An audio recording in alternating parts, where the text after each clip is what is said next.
Estamos con el doctor Jorge Álvarez, pediatra, docente de la Facultad de Medicina, Clínica Alemana, Universidad del Desarrollo. Muchas gracias por participar en este proyecto, doctor Álvarez. Mucho gusto, doctor. ¿Cuál es la importancia que tiene la semiología en el recién nacido? El recién nacido es muy importante dentro de toda la pediatría, porque es el primer momento donde el pediatra tiene contacto con su paciente. Si bien es cierto, las exploraciones morfológicas hoy día ya comienzan in útero a través de las ecografías prenatales, que son de mucha utilidad. La primera vez que conocemos al paciente directamente y tenemos la oportunidad de examinarlo es después de que nace. Y ese es el área de neonatología y es el capítulo que nos va a preocupar hoy día. Vamos a examinar y ver un recién nacido. La información que ahí podamos obtener, doctor Blackwood, es muy importante, crucial para toda la vida. Así es que yo diría que es el examen más importante de toda la vida. Perfecto. Cuando estos alumnos deben enfrentar a un paciente de recién nacido, tienen que cumplir un objetivo general. ¿Cuál sería ese? Sí. Creemos que un alumno debe ser capaz de obtener una buena anamnesis perinatal que abarca las enfermedades maternas, el periodo del embarazo, el parto y el periodo neonatal. Saber obtener la información que es relevante para nuestro paciente, que es el recién nacido, y a la vez creemos que uno de los objetivos importantes es que el alumno sepa reconocer cuáles son los hallazgos normales de un recién nacido y sepa examinar bien a un recién nacido de término. Perfecto. Eso significa que el alumno en algún momento, como todo médico o como todo profesional dentro de esto, de las ciencias de la salud, va a tener que tocar al recién nacido, pero cumpliendo un objetivo específico. Sí. ¿Cuál es ese objetivo específico o cuáles son los objetivos específicos del examen del recién nacido? Bueno, como bien decía, el paso inicial siempre es tener una buena técnica de enfrentamiento al paciente, tener en cuenta que nosotros nos enfrentamos a un binomio, que es madre-hijo. No estamos viendo solo un paciente, sino enfrentamos a la madre y también al hijo. Y hay que saber hacer una anamnesis dirigida al objetivo nuestro que nos reúne, que es recién nacido, pero obteniendo información de la madre, del parto, lo que llamamos anamnesis perinatal. Un alumno debe saber enfrentar bien y conocer cuáles son los puntos importantes de una anamnesis perinatal. A la vez, como segundo objetivo, pretendemos hoy que el alumno aprenda a realizar un examen físico completo en un recién nacido de término. También nos hemos fijado como objetivo que enseñarle a reconocer cuáles son los hallazgos normales de un recién nacido. Hay muchos cambios que ocurren en el periodo neonatal que no van a ocurrir en otro momento de la vida y que es importante reconocer y saber que son normales. Esta información el alumno debe conocerla para a la vez transmitírsela a los padres, generar la tranquilidad que ellos necesitan para que no se preocupen ni les genere ninguna inquietud ver que hay situaciones en las cuales desconocidas para ellos pueden generar alguna inquietud, preocupación sobre su hijo. Y finalmente creemos que todo esto debe ser capaz de ser sintetizado en una manera esquemática que el alumno pueda transmitir, ya sea a sus compañeros, al resto de la comunidad médica, sobre la información que ha obtenido en la anamnesis, en el examen físico, a través de una síntesis general que podría después trasladar a una ficha clínica, por ejemplo. Perfecto. Doctor Álvarez, muchas gracias por toda esta introducción. Nos gustaría que podamos ir ahora a la ilustración de estas maniobras y ver cómo realmente debemos examinar a un recién nacido. Muchas gracias. Encantado, doctor.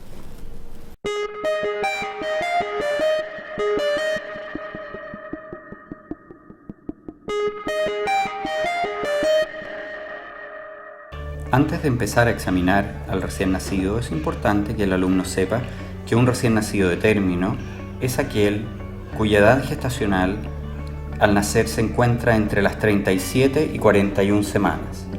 Si tiene menos de 37 semanas será de pretérmino y si ya ha cumplido 42 semanas es de posttérmino. Adecuado a la edad gestacional se considera cuando el peso al nacer se encuentra entre los percentiles 10 y 90 de curvas estandarizadas.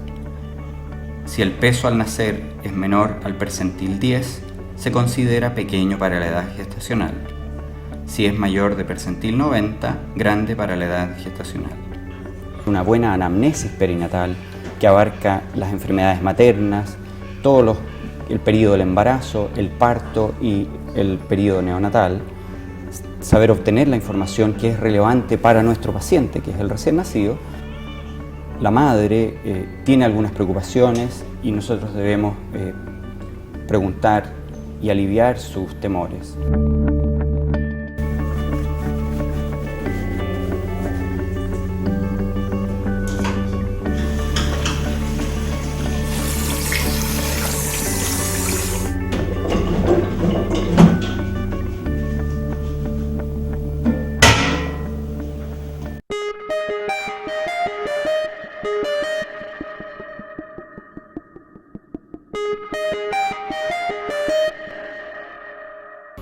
Cuando examinamos un neonato, necesitamos hacerlo en un ambiente temperado y ojalá junto a su madre, para tener la oportunidad de explicarle los detalles físicos característicos de su hijo y darle la oportunidad de preguntar y aclarar sus dudas. Es el neonato y su estado el que nos indica cuál es la manera de examinarlo. No se sigue una secuencia determinada y segmentaria preestablecida como en el adulto, ya que debemos aprovechar sus momentos de tranquilidad y la posición en que se encuentra para examinar o auscultar en las mejores condiciones posibles.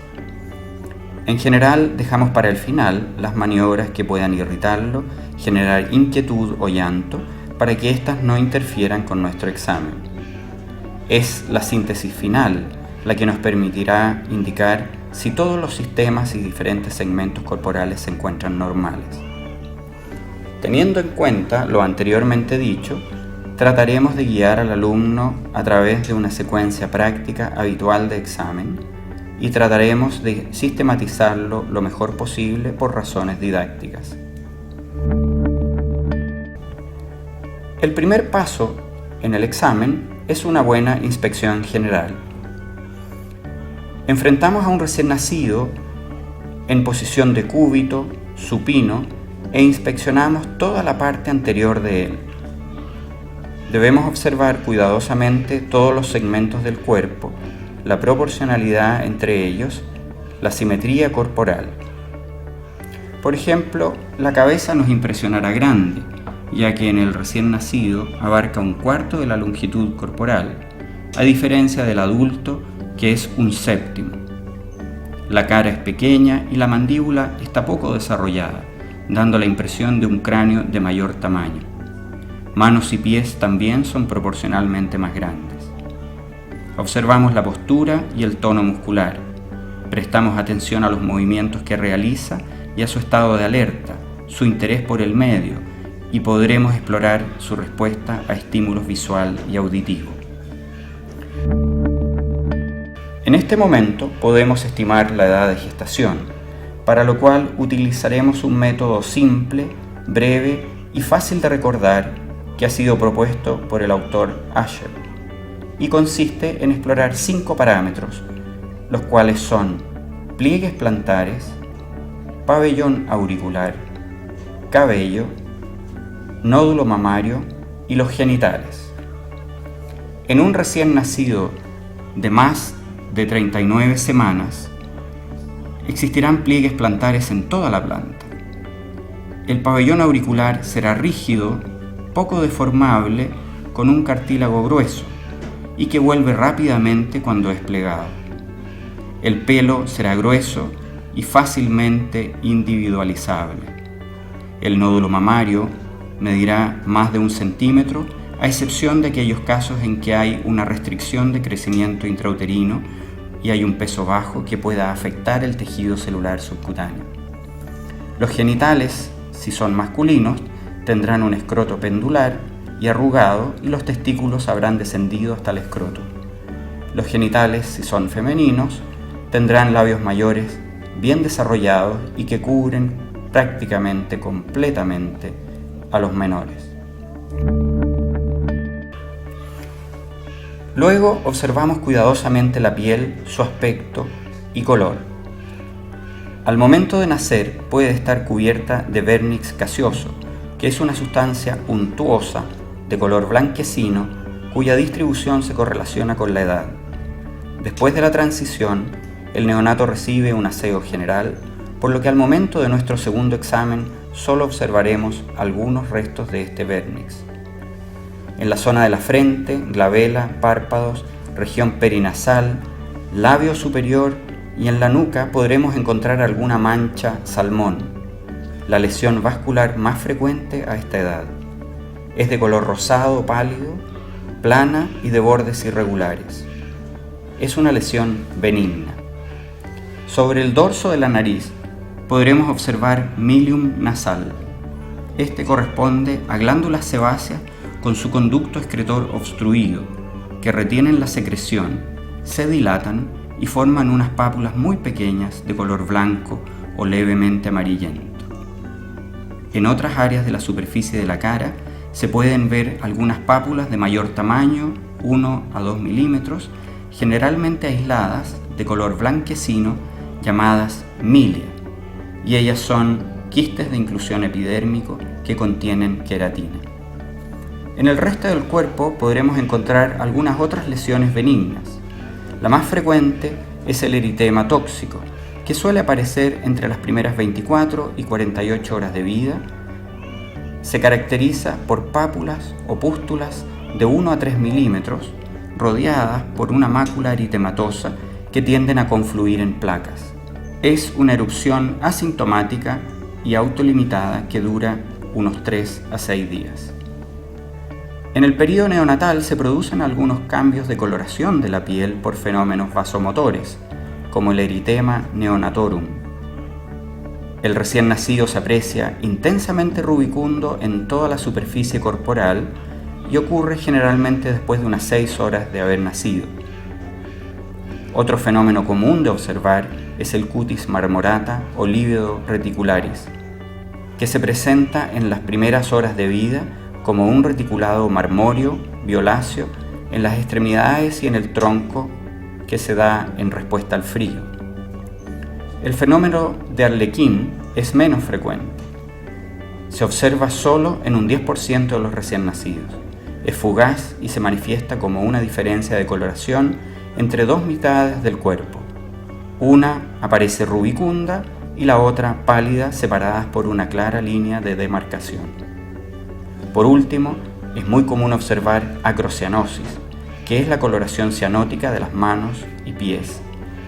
A veces también se observa en la zona peribucal y es una respuesta al frío.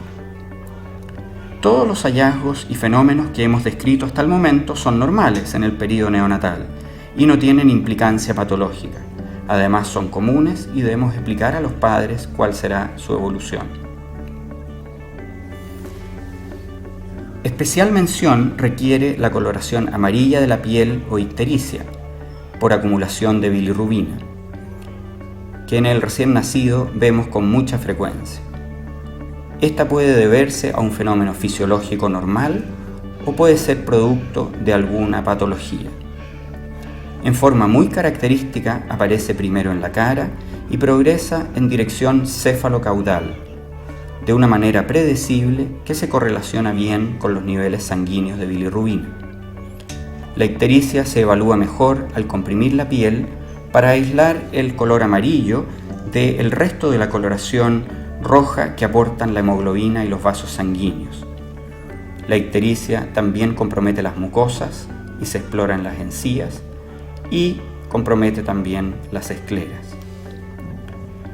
Cuando comprimimos la piel, aprovechamos de evaluar el hiene capilar, algo que también podemos hacer comprimiendo el lecho unguial.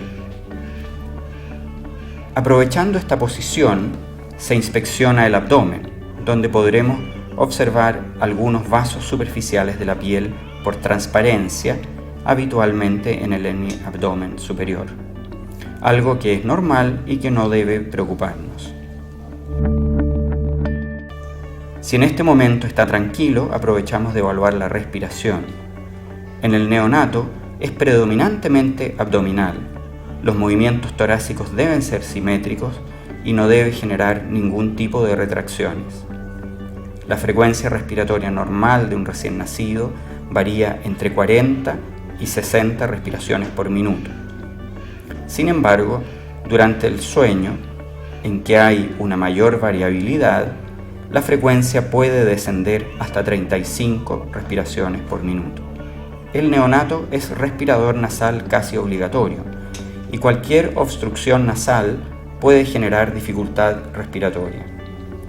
Signos comunes de dificultad respiratoria en el recién nacido son taquipnea, quejido respiratorio, aleteo nasal y retracción subcostal. Primero observamos la forma del tórax, que en el recién nacido tiene una apariencia de un cono con la base más ancha hacia el abdomen. Las costillas se alinean más horizontales que en un adulto y los diámetros antero-posterior y transversal son muy semejantes. El apéndice sifoides suele estar levantado y su punta se insinúa en el abdomen como una prominencia epigástrica en línea media. El pezón, la areola y un botón de tejido mamario están bien desarrollados en el recién nacido de término. Su tamaño depende de la edad gestacional y del peso de nacimiento. Se revisan ambas líneas mamarias en busca de politelia, es decir, pezones y/o areolas supernumerarias, que es un hallazgo frecuente y que no debe preocupar porque no tiene significancia patológica. Al palpar, evaluamos la resistencia que ofrece la pared torácica. En el recién nacido es flexible, lo que es más evidente a medida que disminuye la edad gestacional. La exploración de las clavículas se realiza mejor cuando se examina el cuello.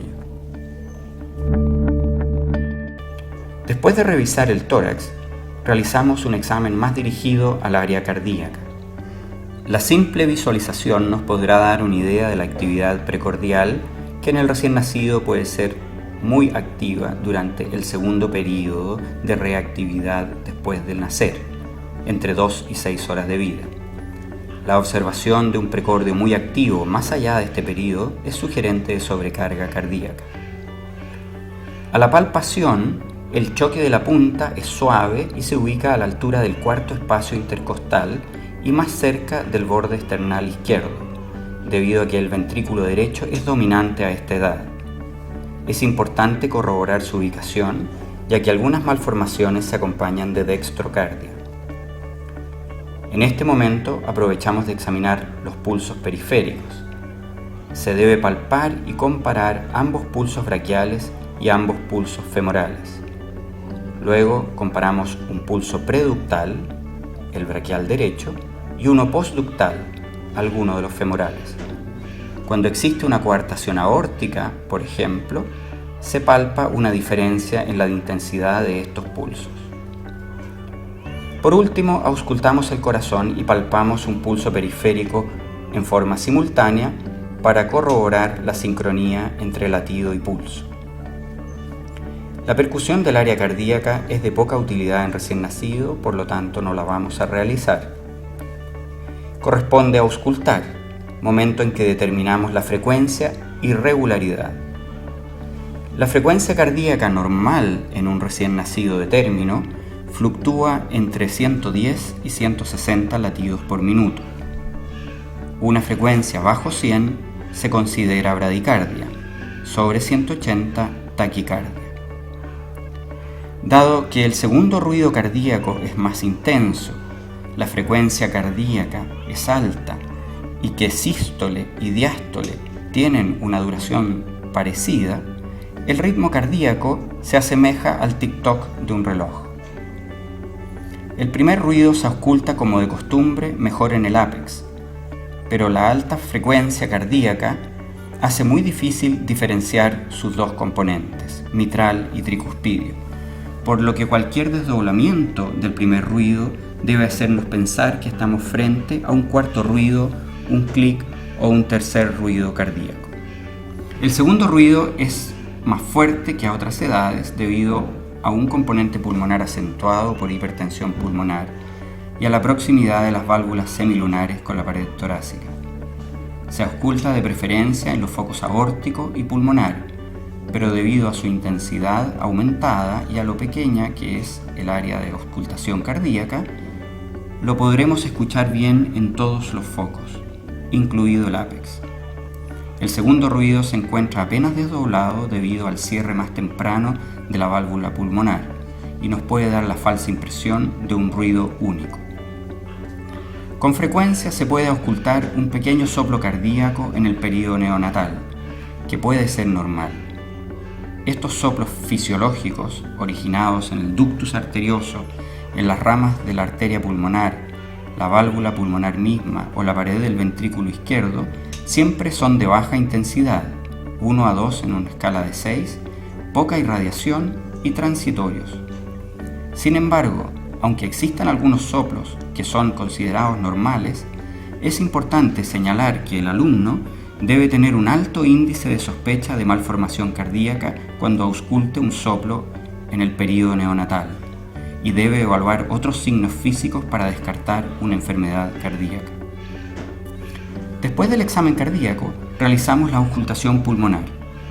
Como el tórax es pequeño, auscultamos en forma comparada solo 4 cuadrantes, además de las axilas. Los ruidos pulmonares son de tonalidad más alta a esta edad y predomina el sonido broncovesicular. Después de nacer y durante la transición se pueden escuchar normalmente algunos roncus y crepitaciones aisladas que desaparecen rápidamente.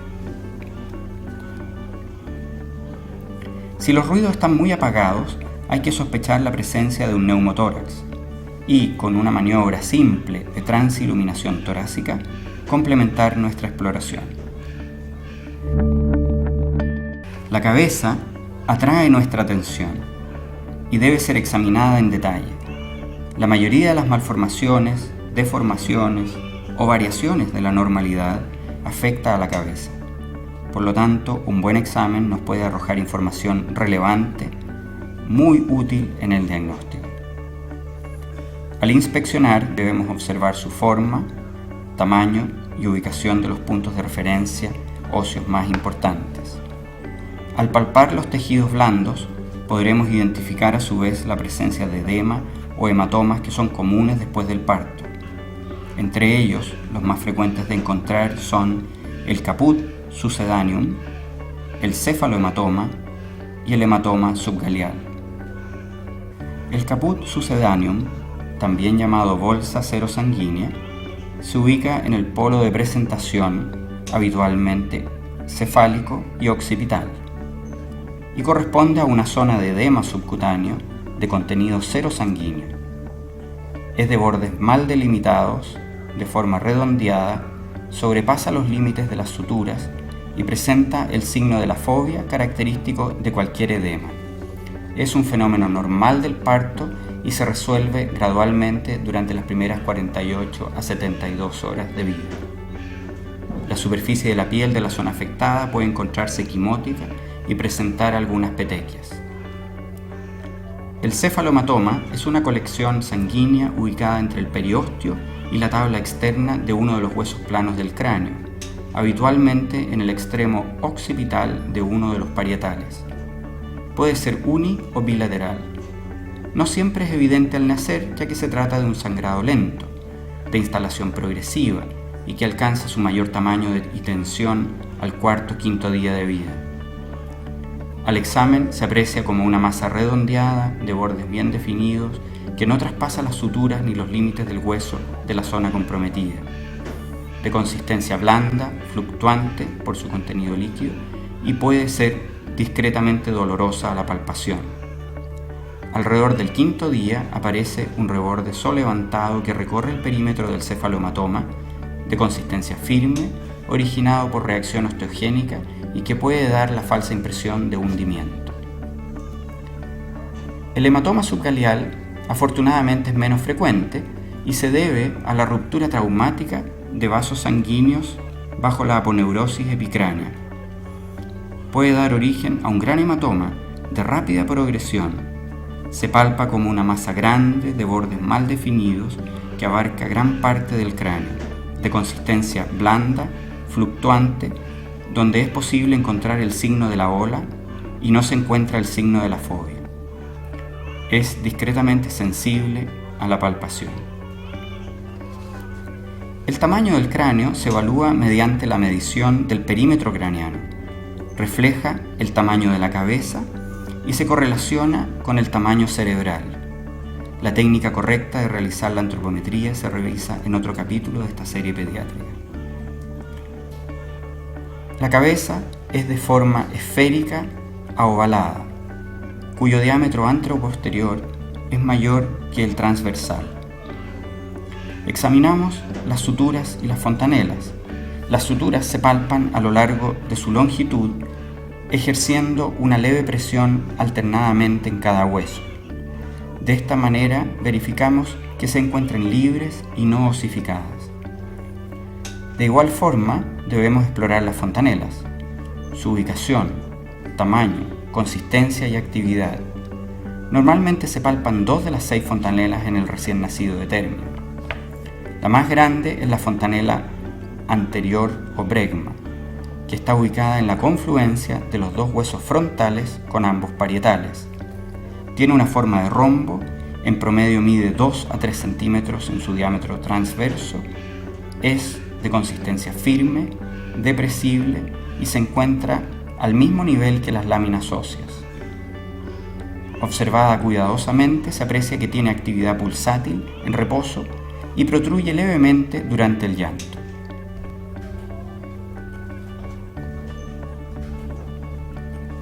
La fontanela posterior o lambda es pequeña y más difícil de palpar.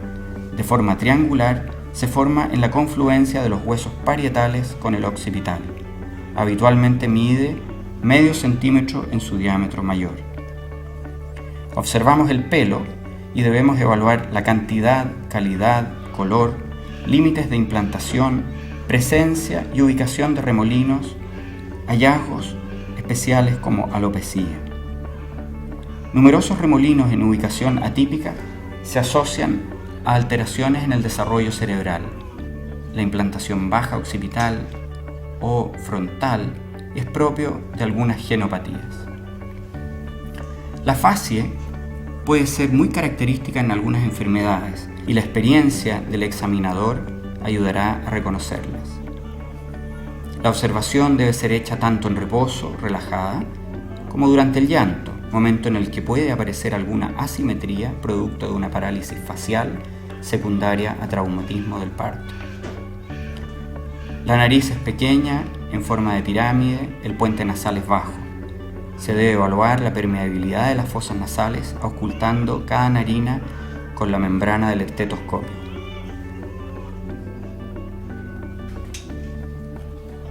Debemos explorar el pabellón auricular, el conducto auditivo externo y la zona circundante, teniendo en cuenta que pueden estar afectadas por la posición in útero y por los cambios propios del moldeamiento durante el trabajo de parto. Algunas de las anomalías frecuentes de encontrar en la zona son sinus y papiloma preauricular. El examen de la boca, de los ojos y la otoscopía lo realizaremos al final porque pueden causar molestia y alterar al neonato.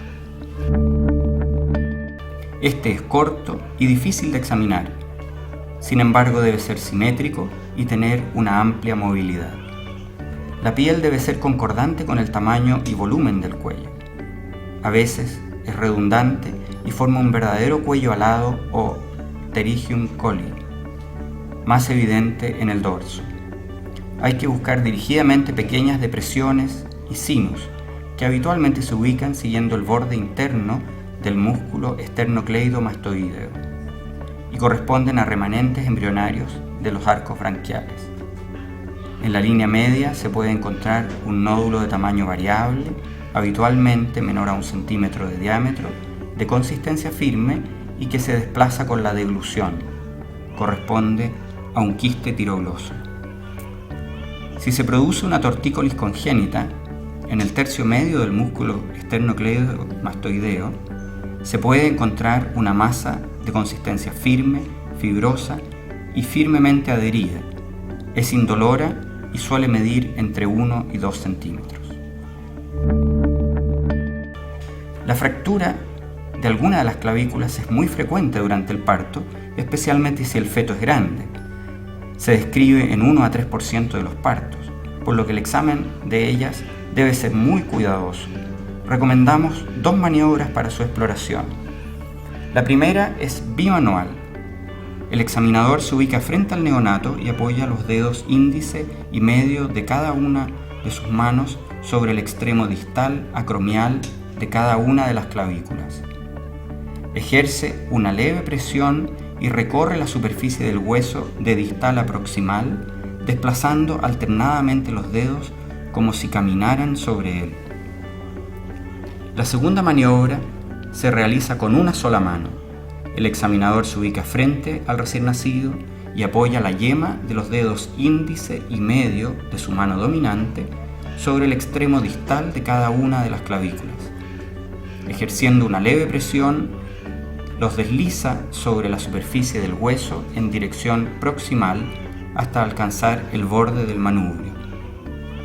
Si hay una fractura del hueso de la clavícula, esta ocurre habitualmente en el tercio medio de ella y al examen se puede palpar crepitación o un desnivel al ejercer presión, lo que ha sido llamado el signo de la tecla de piano.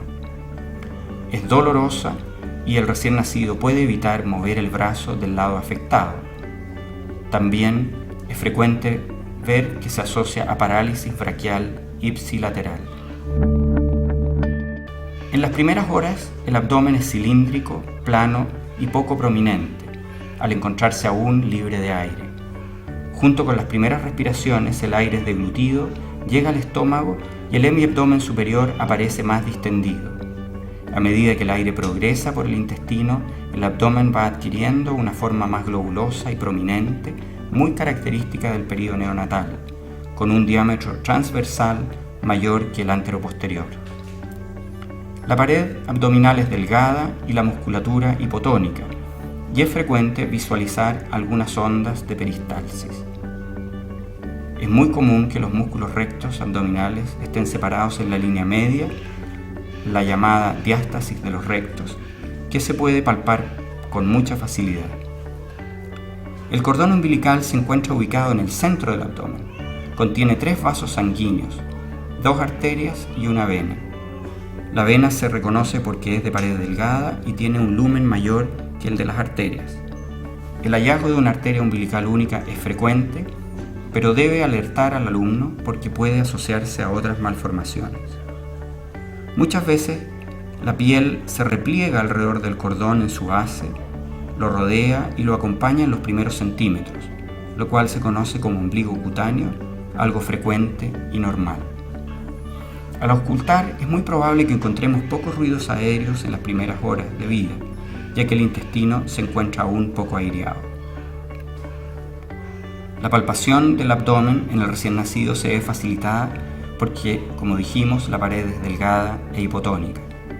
Lo que primero realizamos es una palpación superficial, que nos dejará en evidencia cualquier alteración de la pared, ya sea la diástasis de los rectos, el apéndice sifoides en el epigastrio o una pequeña hernia de la línea media supraumbilical, todos hallazgos comunes y que no nos deben alarmar.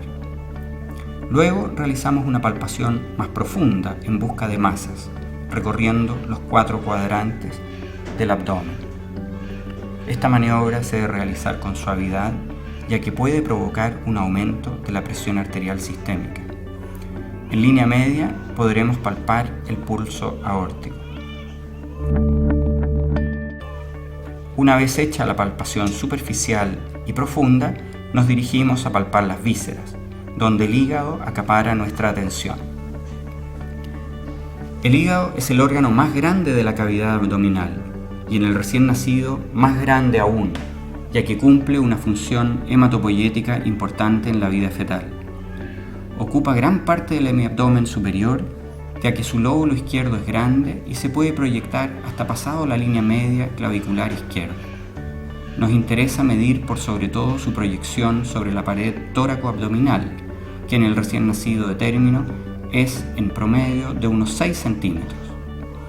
El borde superior se pesquisa por percusión a la altura del sexto a séptimo espacio intercostal derecho en línea media clavicular, y el borde inferior se pesquisa por palpación o percusión auscultada a unos 2 a 3 centímetros bajo el reborde costal, también en línea medio clavicular. El borde del hígado debe ser liso y la consistencia blanda. El polo inferior del vaso se puede palpar en el recién nacido normal y puede llegar a sobresalir de la parrilla costal 1 a 2 centímetros. No es un hallazgo que se encuentre en todos los neonatos, solo un 20% de ellos, pero su presencia no indica necesariamente que haya una esplenomegalia. Al igual que el hígado, el borde debe ser liso y de consistencia blanda. Ambos, hígado y vaso, incursionan con la respiración. Los riñones están ubicados en el retroperitoneo y por lo tanto no se desplazan con los movimientos respiratorios. Miden 4 a 5 centímetros en su eje longitudinal y 2 a 3 centímetros en su eje transversal. Aunque el derecho se ubica más abajo que el izquierdo, es más difícil de palpar por encontrarse detrás del hígado. Ya sea por palpación profunda o realizando la palpación bimanual con maniobra de peloteo, se pueden sentir de consistencia firme y de superficie lisa, a veces un poco lobulada.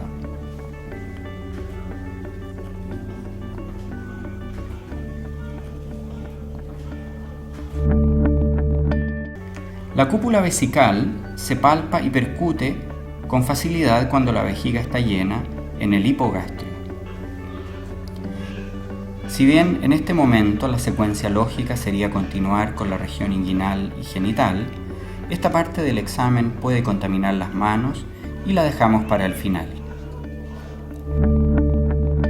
A continuación, entonces, podemos examinar las caderas en busca de algún signo que nos sugiera la presencia de una alteración del desarrollo de la articulación coxofemoral, más conocida como displasia de caderas, algo frecuente en pediatría. Hay diferentes signos y maniobras para esta exploración. Nosotros vamos a realizar 4. La primera maniobra es la abducción simultánea de ambas caderas en flexión para corroborar el rango de movilidad. En un neonato normal se debe lograr una abducción simétrica y completa hasta 180 grados. En segundo lugar, buscamos el signo de Galeazzi. Con el recién nacido en decúbito supino y ambas caderas y rodillas en flexión, apoyamos sus pies en la superficie con los maléolos internos a la misma altura. Luego observamos la altura que alcanzan las rodillas.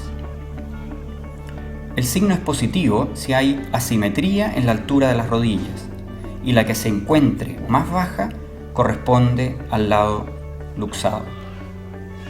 Tercero, realizamos las maniobras de Barlow y de Ortolani. En el recién nacido, estas últimas dos son las maniobras más fiables para la pesquisa de luxación congénita. Deben realizarse en ambas caderas y repetirlas varias veces si queda alguna duda. Con una mano, flectamos un lado y presionamos ligeramente de tal manera de apoyar bien la columna lumbosacra contra la superficie y estabilizar la pelvis. La otra mano toma la pierna y la cadera que se va a explorar. Con el pulgar en la cara interna de la raíz del muslo y los dedos índice y medio sobre el trocante mayor al mismo lado. Realizamos la maniobra de Barlow, para lo cual se flexiona la cadera a 90 grados y se aduce mientras se ejerce una presión suave hacia atrás y afuera con el pulgar.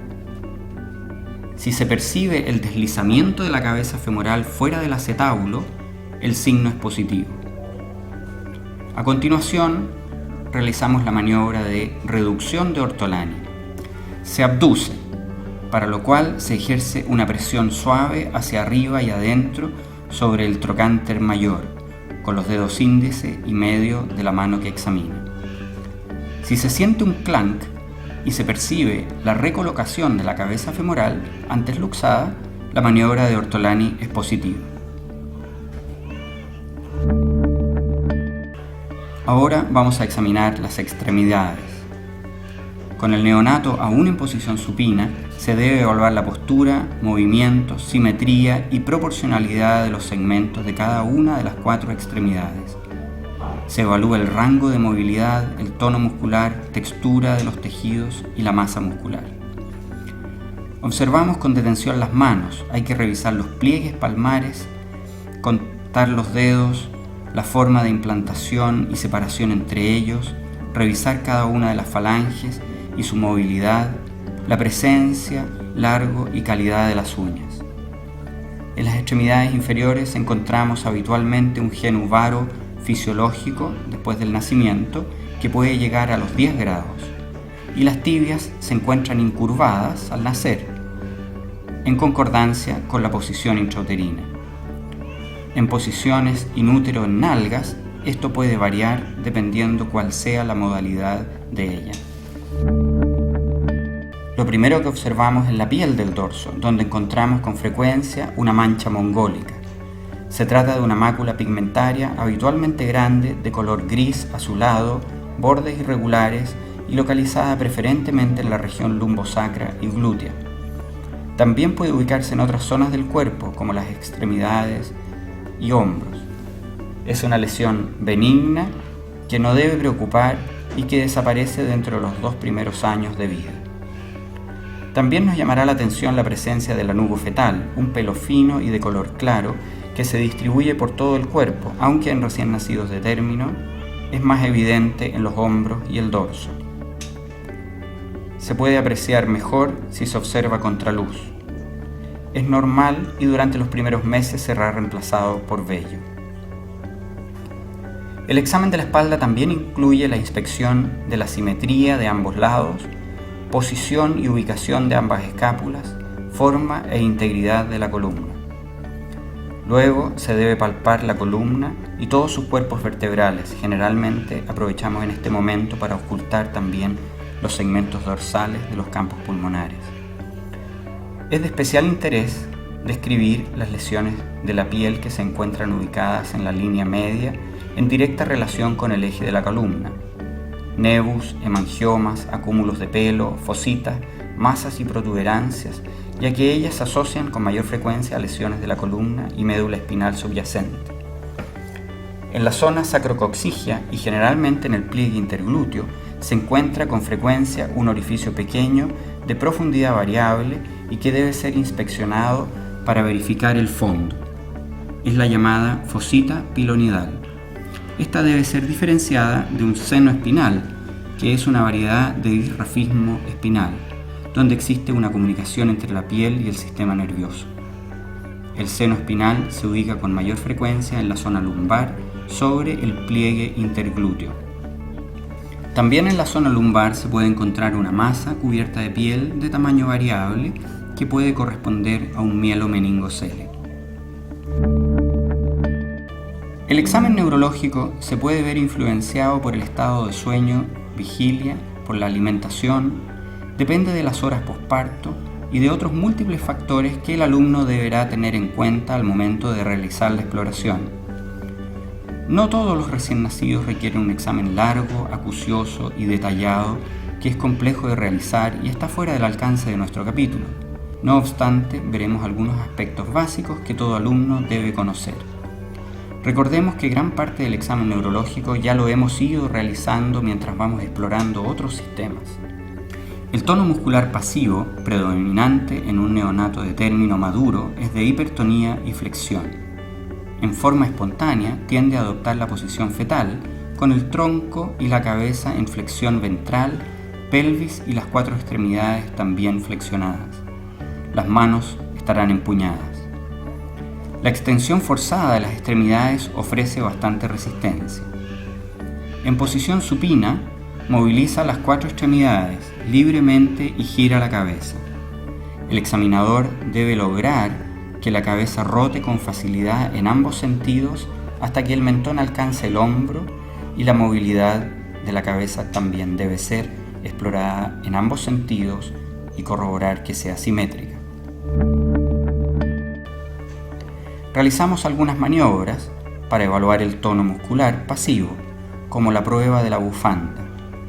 Manteniendo la cabeza en línea media, se lleva una mano y brazo en dirección al hombro contrario. Evaluamos de esta manera el rango de movilidad, la resistencia y la simetría en ambos lados. En un recién nacido de término normal, encontramos que opone una leve resistencia, pero la mano debe alcanzar con facilidad el hombro contrario y el brazo debe quedar en flexión con el codo a la altura del mentón sin sobrepasarlo. Flexionamos la mano a la altura de la muñeca. Se flexiona la muñeca llevando la mano hacia el antebrazo. Normalmente se logra un ángulo agudo menor a 90 grados. Realizamos una dorsiflexión del pie.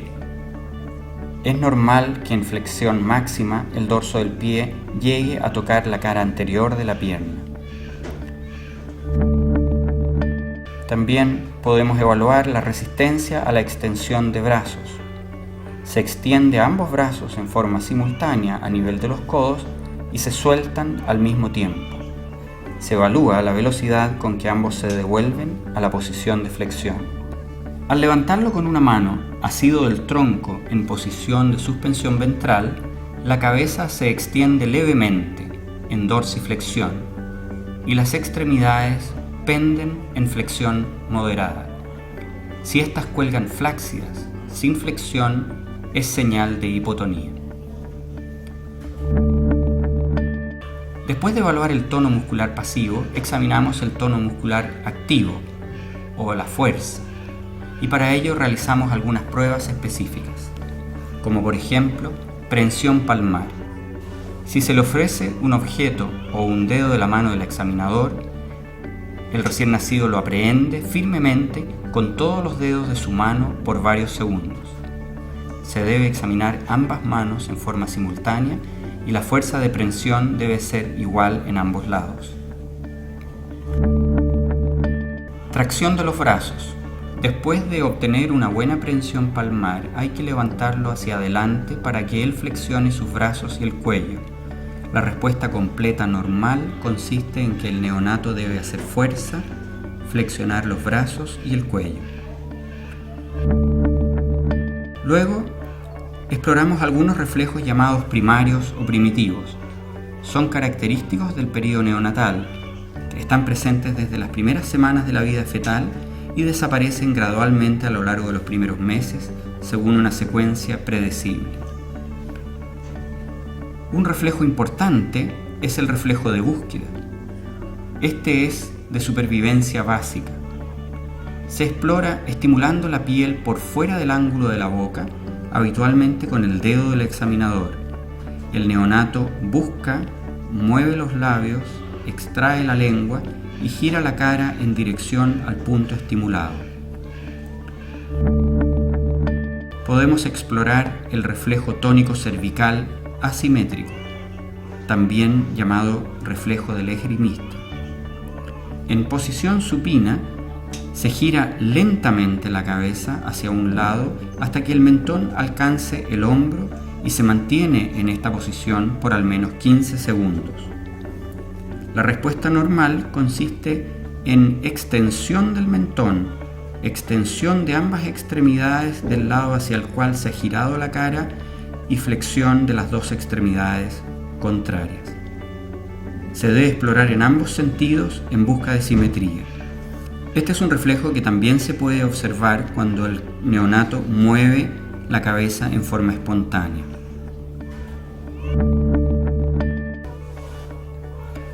Reflejo de extensión cruzada.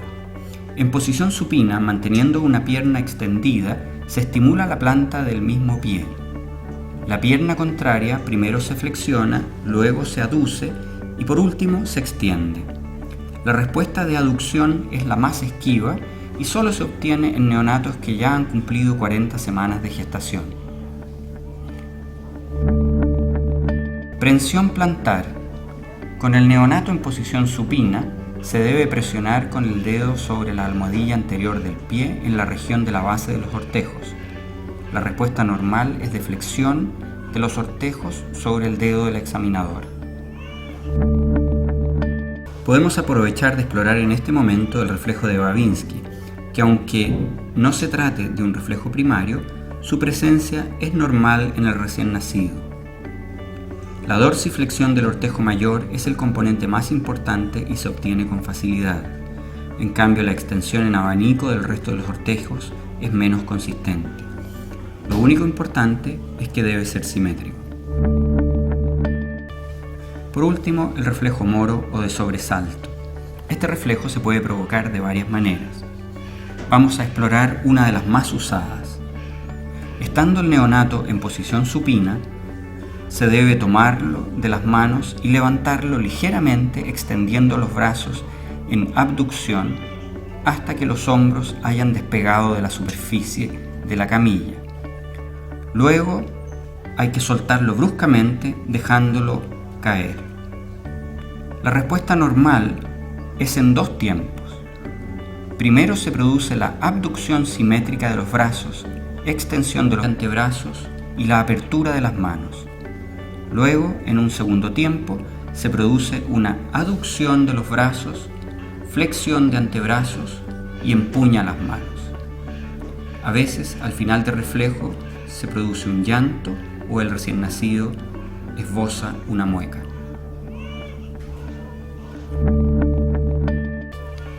También podemos explorar algunos otros reflejos. El reflejo Landau. Al llevar a un neonato de término a una posición de suspensión ventral, el dorsiflexiona la columna, levanta la cabeza y extiende las extremidades inferiores. Si flexionamos su cuello, empujando la cabeza hacia abajo, veremos que flexionará la pelvis, las rodillas y los codos, formando un arco contrario al inicial. En esta misma posición aprovechamos de obtener el reflejo Galant o de flexión lateral del tronco. Con el recién nacido en posición prona sobre una camilla o en la posición de suspensión ventral, como lo tenemos en este momento, estimulamos a lo largo de uno de los costados de la columna dorsal desde cefálico a caudal. Se debe obtener una respuesta de flexión de la columna dorsal hacia el lado estimulado. Se debe realizar en ambos lados y comparar las respuestas. Un reflejo que llama mucho la atención en recién nacidos es el reflejo de marcha automática. Se sostiene el neonato con ambas manos tomándolo del tronco, de modo que sus pies se apoyen sobre una superficie firme.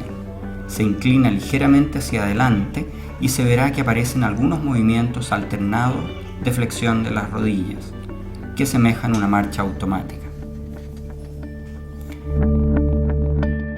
Por último, debo mencionar los reflejos osteoyandíneos profundos, que están prácticamente todos presentes desde las 33 semanas de gestación. Son los mismos que en niños mayores y la técnica de exploración es similar. Sin embargo, en recién nacidos son difíciles de obtener y se requiere práctica. Hemos dejado para el final la exploración de los ojos, la otoscopía y el examen de la boca, que pueden ser muy molestos para nuestro paciente, pueden alterar su estado y haber interferido con el resto de nuestro examen físico. Lo primero que vamos a explorar son los ojos. Un examen que no siempre se logra llevar a cabo en forma completa en el recién nacido, porque los ojos permanecen cerrados gran parte del tiempo y el edema palpebral dificulta la apertura de ellos. A veces hay que diferirlo para más adelante. No obstante, trataremos de revisar los aspectos más relevantes de su examen. En el recién nacido, los ojos son grandes en proporción al resto de la cara, dado que el globo ocular ha alcanzado un 70% de su tamaño adulto al nacer. Se ubican a la altura del ecuador de la esfera craneofacial y a una distancia entre ellos equivalente al diámetro transversal de un ojo, dando la clásica relación 1-1-1. Como el ojo es proporcionalmente grande para la cara, esta distancia interocular también es mayor y da una falsa impresión de hipertelorismo. La presencia de edema en los párpados es común en los primeros días. La piel de los párpados suele generar un pliegue vertical que cubre parcialmente el canto interno del ojo, lo que es conocido como epicanto. El neonato produce pocas lágrimas y la presencia de epífora puede ser un signo de obstrucción del conducto nasolagrimal o de glaucoma congénito. Es frecuente encontrar hemorragias subconjuntivales, especialmente después de un parto vaginal, y adquieren la forma de una semiluna y se ubican por fuera del limbo esclerocorneal. La córnea y el vitrio son discretamente opacos al nacer y se aclaran durante la primera semana de vida. El iris está poco pigmentado. Con un oftalmoscopio ubicado a unos 40-50 centímetros podemos evaluar la respuesta pupilar a la luz y comprobar la transparencia de la córnea, cámara anterior, cristalino y vitrio al visualizar el rojo pupilar. El conducto auditivo del recién nacido sigue una dirección diferente de la del niño mayor y adulto, por lo que debemos traccionar el lóbulo de la oreja hacia adelante y abajo para lograr la visualización del tímpano.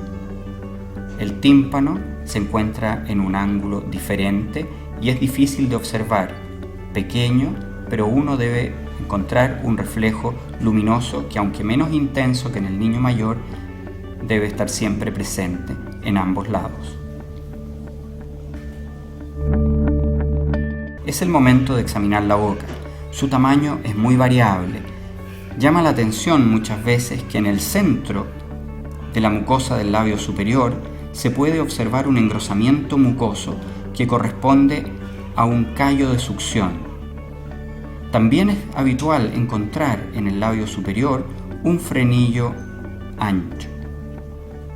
Una vista lateral de la cara nos permite observar el grado de desarrollo de la mandíbula y evaluar si existe prognatismo o micrognatia.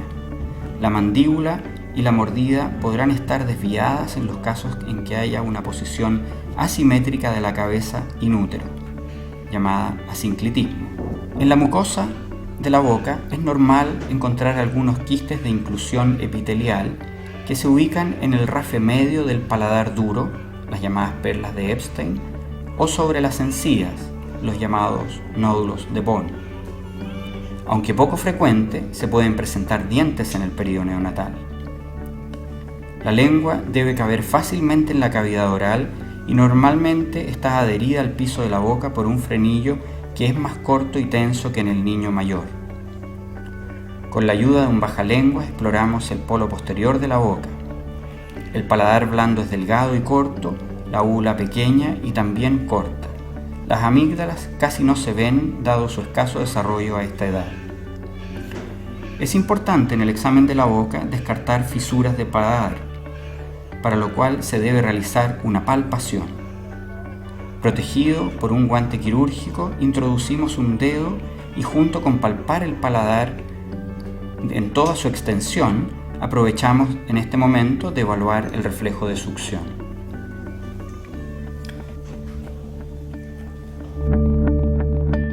Vamos a explorar la región perineal y genital, que como dijimos puede contaminar nuestras manos y por ese motivo la hemos dejado para el final. Lo primero que hacemos es revisamos la región inguinal. Aquí nos preocupa palpar a lo largo del canal inguinal y descartar la presencia de una hernia inguinal. Esta se manifiesta como una masa de forma ovalada o cilíndrica, de consistencia generalmente blanda y compresible a la palpación. Se siente el contenido intestinal y al auscultar se podrán escuchar ruidos hidroaéreos. El pulso femoral se palpa en el punto medio de la línea que une la sínfisis pubiana con la espina ilíaca anterior. Es común palpar pequeños linfonodos en la zona inguinal, los cuales son normales en el período neonatal y no deben preocuparnos. Al inspeccionar la zona, debemos reconocer los genitales y determinar el sexo. Hay situaciones, sin embargo, en las cuales no es posible decir cuál es el sexo con la sola exploración física, y es necesario postergar su determinación hasta no tener otros exámenes que lo confirmen. Se trata de los casos de sexo ambiguo. Los genitales, tanto masculinos como femeninos, tienen una apariencia madura y desarrollada en el período neonatal. Esto se debe al efecto hormonal materno. Exploraremos ahora los genitales masculinos. El tamaño del pene se mide desde la base de inserción pubiana hasta la punta del glande. Es importante medirlo porque la presencia de un micropene es un signo de virilización incompleta y requiere estudio endocrinológico. En el recién nacido, el prepucio cubre todo el glande, es ajustado y tiene un orificio pequeño en la punta que permite ver el meato urinario. Lo habitual es que no se pueda retraer por detrás del surco válano-prepucial, la llamada fimosis fisiológica, y la existencia de adherencias entre el glande y el prepucio son normales. El meato urinario está ubicado normalmente en el centro de la punta del glande. Si está desplazado hacia la cara ventral, se denomina hipospadia, y si lo hace hacia la cara dorsal, epispadia. El escroto de un neonato de término se encuentra pigmentado y es rugoso. Los testículos descienden hasta ocupar el escroto durante las últimas 6 semanas de la gestación. Por lo tanto, en un recién nacido de término debemos encontrarlos descendidos en el escroto. Los testículos son de volumen pequeño, en promedio 1,1 ml en el recién nacido de término, y se mueven libremente, lo cual aumenta el riesgo de torsión testicular a esta edad. Si el testículo no se encuentra en el escroto, debe buscarse dirigidamente. Si está en algún punto del trayecto inguinal, es un testículo ectópico, y si no ha descendido fuera de la cavidad abdominal, se denomina criptorquidia. Alrededor de la mitad de los recién nacidos pueden tener líquido peritoneal en la túnica vaginal del escroto. Es el hidrocele testicular. No debe preocuparnos en este momento, ya que se absorberá durante los primeros meses de vida en la mayoría de los casos. Los genitales femeninos deben ser inspeccionados con los muslos en flexión y leve abducción. Al término de la gestación, los labios mayores sobrepasan a los menores, cubriéndolos casi totalmente. Sin embargo, es frecuente encontrar labios menores pigmentados que protruyen parcialmente. Labios mayores y menores son de superficie suave, sin rugosidades, de aspecto edematoso y el himen es prominente. Todo lo cual refleja los altos niveles de progesterona materna durante el embarazo. El himen tiende a ser anular con un borde irregular y fimbriado. Generalmente se encuentra perforado en el centro o ligeramente hacia ventral. El clítoris puede ser un poco prominente. No obstante, hay que tener en cuenta que la hipertrofia de clítoris puede ser un signo precoz de virilización, lo cual se observa en la hiperplasia suprarrenal congénita. Durante los primeros días de vida es frecuente encontrar una secreción vaginal mucosa, blanquecina y espesa de origen vaginal. Su presencia es un signo evidente de un himen perforado.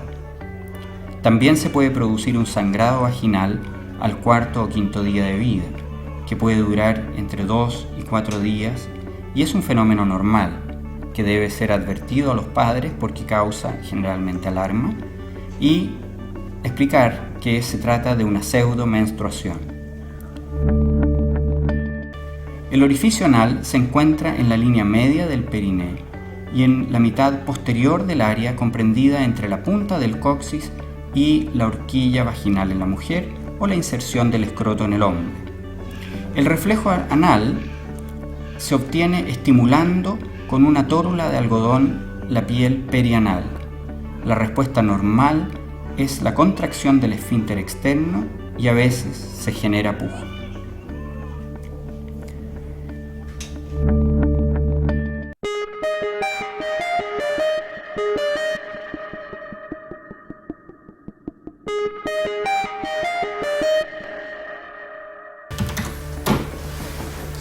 Después de observar el examen físico realizado por el Dr. Álvarez, debemos proceder a describir los hallazgos de un examen neonatológico no patológico que debe ser realizado de la siguiente forma. Examen físico general, aspecto general, posición, grado de actividad, tono, estado nutritivo, facie, voz y llanto. En la postura, flexión parcial de brazos y piernas, sostén cefálico adecuado, movimientos simétricos. Piel, hidratada, tibia, sin lesiones, describir si que existen manchas de nacimiento, como por ejemplo mancha mongólica u otras, hemangiomas. El tórax, forma y movimientos simétricos, murmullo pulmonar presente, sin ruidos agregados. Mamas, hay que describir si tiene botón mamario, si están aumentadas de tamaño y si que presentan secreciones. Cabeza, normocráneo, sin lesiones en cuero cabelludo, sin cabalgamiento de huesos craneales, describir fontanelas, la anterior por lo general es romboidea, ligeramente deprimida y blanda. Posterior es puntiforme y describir además el perímetro cefálico. Cuello, simétrico, sin masa ni adenopatías, clavículas sin lesiones. Abdomen, generalmente globuloso, ruedos vidraéreos van a estar presentes, depresible, hígado palpable en epigastrio y por debajo del reborde costal, cordón umbilical sin signos inflamatorios. Miembros inferiores semiflexionados, tono normal, pliegue simétrico, columna, sin anormalidad en línea media, describir si hay fosita pilonidal, reflejos primarios del recién nacido presentes. Describir las orejas, pabellones auriculares simétricos, sin malformaciones, implantación adecuada, conducto auditivo permeable y otoscopía normal. Los ojos, forma y apertura normal, distancia interpupilar adecuada, estrabismo episódico, sin secreciones, rojo pupilar normal, reflejos normales, nariz, fosas nasales permeables, sin aleteo. Boca, mandíbula simétrica, tamaño adecuado, mucosa sin lesiones, sin deformaciones en paladar. Genitales masculinos, testículos en bolsa escrotal, pene sin lesiones, región perianal de aspecto normal.